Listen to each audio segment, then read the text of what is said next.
പാലക്കാട് ഹേമാംബിക സംസ്കൃത ഹൈസ്കൂളിൽ അധ്യാപക തസ്തിക നിലനിർത്താൻ നടത്തിയത് വൻ ക്രമക്കേട്.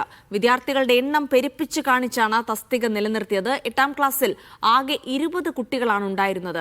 2 ഡിവിഷൻ കിട്ടാൻ 42 കുട്ടികളുണ്ടെന്ന് കള്ളക്കണക്കുണ്ടാക്കുകയായിരുന്നു. ജില്ലാ വിദ്യാഭ്യാസ ഓഫീസർ ഉൾപ്പെടെ ഇതിന് കൂട്ടുനിന്നു. ക്രമക്കേടിലൂടെ തസ്തിക നിലനിർത്തിയ അധ്യാപികയെ പിന്നീട് ഹെഡ് മിസ്ട്രസ് ആക്കാനും വിദ്യാഭ്യാസ ഓഫീസറുടെ വഴിവിട്ട സഹായം. സലാം മുഹമ്മദ് വിവരങ്ങൾ നൽകും. സലാം, അപ്പോൾ അവിടെ ആകെ വലിയ ക്രമക്കേടാണ് നടന്നത്. വിദ്യാർത്ഥികളുടെ എണ്ണം പെരുപ്പിച്ച് കാട്ടിക്കൊണ്ട് തസ്തിക നിലനിർത്തുകയും പിന്നീട് അവരെ ഹെഡ് മിസ്ട്രസ് ആക്കാൻ അടക്കമുള്ള കാര്യങ്ങളിൽ വഴിവിട്ട സഹായം, അതായത് ഉന്നതകളിൽ നിന്നടക്കം സഹായം ലഭിച്ചു എന്നുള്ള വിവരങ്ങൾ കൂടിയാണ് ലഭിക്കുന്നത്. എങ്ങനെയാണ് ഇക്കാര്യങ്ങളൊക്കെ ഇപ്പോൾ പുറത്തു വരുന്നത് സലാം?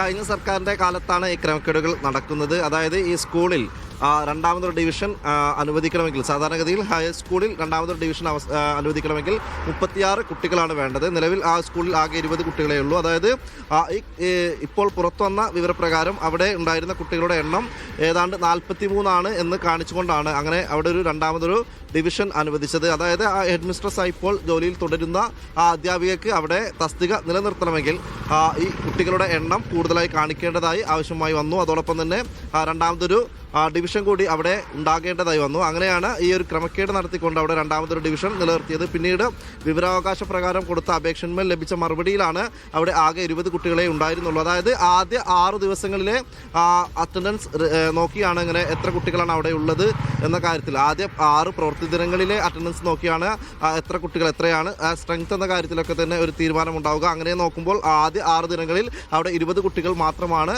ഉണ്ടായിരുന്നത്. അതായത് 23 കുട്ടികളെ അധികമായി ഉണ്ടെന്ന്, ഇല്ലാത്ത കുട്ടികളെ ഉണ്ടെന്ന് കാണിച്ചുകൊണ്ടാണ് അവിടെ രണ്ടാമതൊരു ഡിവിഷൻ അനുവദിച്ചത്. ഇതിന് ജില്ലാ വിദ്യാഭ്യാസ ഓഫീസറുടെ അടക്കം ഒത്താശ ഉണ്ടായിരുന്നു. അങ്ങനെ വഴിവിട്ട നീക്കം ഉണ്ടായിരുന്നു. അതിനുശേഷം സൂപ്പർ ചെക്ക് നടന്നപ്പോഴും ഈ രീതിയിൽ 43 കുട്ടികളുണ്ടെന്ന് കാണിച്ചുകൊണ്ടുള്ള ഒരു റിപ്പോർട്ടാണ് നൽകിയത്. പിന്നീടാണ് ഈ ക്രമക്കേട് പുറത്തു വരുന്നത്. ഇപ്പോൾ നിലവിൽ ആ കേസ് ഹൈക്കോടതിയിൽ നടന്നുകൊണ്ടിരിക്കുകയാണ്. ഹെഡ് മിസ്ട്രസ് ആയിക്കൊണ്ട് അവർക്ക് സ്ഥാനക്കയറ്റം നൽകുന്ന ഒരു തീരുമാനം കൂടി എടുത്തിരിക്കുന്നത്. അതായത് അവരെ ആ തസ്തിക, അധിക തസ്തിക അല്ലെങ്കിൽ അവരുടെ തസ്തിക നിലനിർത്തുന്നതിന് വേണ്ടി കുട്ടികളുടെ എണ്ണം പെരുപ്പിച്ച് കാണിക്കുക, അതോടൊപ്പം തന്നെ വൈവിട്ട ബന്ധത്തിലൂടെ അവർക്ക് ഹെഡ് മിസ്ട്രസ് ആയി ആ സ്ഥാനക്കയറ്റം നൽകുക, ഇതിനൊക്കെ തന്നെ വിദ്യാഭ്യാസ വകുപ്പിന്റെ ഒത്താശ ഉണ്ടാകുക, വൈവിട്ട സഹായം ഉണ്ടാവുക. അങ്ങനെ വലിയ ക്രമക്കേട് തന്നെയാണ് പാലക്കാട് ഹേമാംബിക സംസ്കൃത സ്കൂളിൽ നടന്നിരിക്കുന്നത്. ജിൽസി.